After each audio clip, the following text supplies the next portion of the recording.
kum sang hi som pakhat Mizo idol top 10 zingami Reiek rocker tia hriatlar rolwa puin Ailawng a pasala nei dona Ailawng rocker nei zui zel tum ani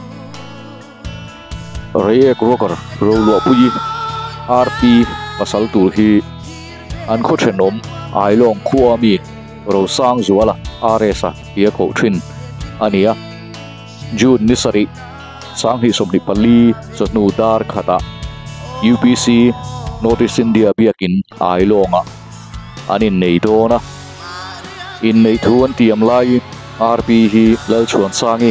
Ailawng in adin pui anga lal ruat fela Ailawng in aresa adin pui thung don ani Mizo idol star zingami RP le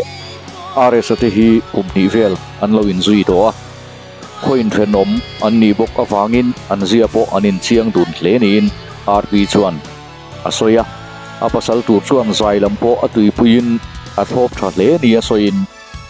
zai thiam ti soi tur ni lo ma se zai nuam ti mi zai le rimoi lam tui pui tak mi ve tho ania mun sang sanga zaya hun kaman na te po min suai fo thin ati ani apasal turin zailama athop thata wangin anin nei nuwa po atan zailama in man zui zel har satna a om arin lo thu rolo pui chuan a soi bok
tôi parang pulkela